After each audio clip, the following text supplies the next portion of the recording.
గుంటూరు నగరం లక్ష్మీపురం మెయిన్ రోడ్లోని Annapurna the royal హోటల్లో భీమా జ్యువెలర్స్ వారి ఆధ్వర్యంలో జ్యువెలరీ ఎగ్జిబిషన్ ను ప్రారంభించారు. 3 రోజుల పాటు జరగనున్న ఈ జ్యువెలరీ ఎగ్జిబిషన్ షోకి గుంటూరు పశ్చిమ నియోజకవర్గ ఎమ్మెల్యే గల్లా మాధవి ముఖ్య అతిథిగా హాజరై ప్రారంభించారు. ఈ సందర్భంగా ఎమ్మెల్యే గల్లా మాధవి మాట్లాడుతూ సుమారు 100 సంవత్సరాలకు పైగా చరిత్ర కలిగిన భీమా జ్యువెలరీ గుంటూరు నగరంలో తమ జ్యువెలరీ ఎగ్జిబిషన్ షోను ప్రారంభించడం ఆనందదాయకమని అన్నారు. అత్యాధునిక డిజైన్లతో కూడిన అత్యధిక వెరైటీ ఆభరణాలు ఈ జ్యువెలరీ షోలో అందుబాటులో ఉన్నాయని గుంటూరు నగర మరియు పరిసర ప్రాంతవాసులు ఈ అవకాశాన్ని సద్వినియోగం చేసుకోవాలని వారు కోరారు. ఈ కార్యక్రమంలో Bhima jewellery show operation head Manjesh, manager Naveen Kumar తదితరులు పాల్గొన్నారు.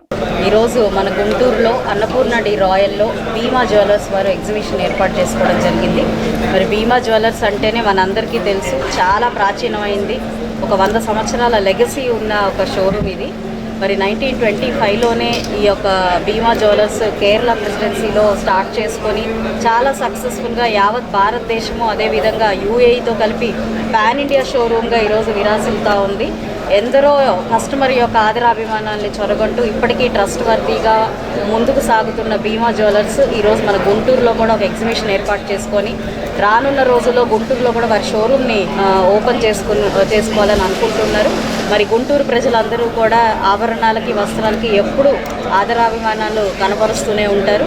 కాంటెంపరీ స్టైల్స్ అన్నీ కూడా గుంటూరు ప్రజలు చాలా ముందే ఆకట్టుకుని వాళ్ళు హక్కును చేర్చుకునే ప్రజలందరూ కూడా మనకి కృష్ణా గుంటూరు జిల్లాలో ఆడవారందరూ కనపడుతూ ఉంటారు. ఈ నేపథ్యంలో ఖచ్చితంగా వీరికి మంచి ఆదరణ లభిస్తుంది. గుంటూరు ప్రాంతానికి కనుక విచ్చేస్తే ఇప్పటికే భీమవరం, విజయవాడలో వాళ్ళు షోరూమ్స్ని పెట్టి ప్రజలందరి యొక్క ఆకాంక్షల్ని నెరవేరుస్తూ ముందుకు వెళ్తూ ఉన్నారు. ఇదే క్రమంలో గుంటూరులో కూడా ఏర్పాటు చేశారు. అందరూ కూడా ఈ యొక్క ఎగ్జిబిషన్కి విచ్చేసి వారి డిజైన్స్ని, వారి యొక్క పనితీరుని చూసి ఆదరించాల్సిందిగా నేను కోరుకుంటున్నాను. మంజూష్ గారు దీనికి వీరి ఆధ్వర్యంలో ఈ యొక్క ఎగ్జిబిషన్స్ కానివ్వండి, ఈ షోరూమ్స్ కానివ్వండి నిర్వహణ జరుగుతూ ఉంది అని తెలియపరిచారు. వారందరికీ భీమా జ్యువెలర్స్ టీం అందరికీ కూడా శుభాకాంక్షలు చెప్తూ, గుంటూరుకు విచ్చేసినందుకు వాళ్ళకి వెల్కమ్ చెప్తూ, ఈ యొక్క కార్యక్రమంలో నన్ను భాగస్వామ్యులుగా చేసినందుకు ధన్యవాదాలు చెప్తూ సెలవు తీసుకుంటాను.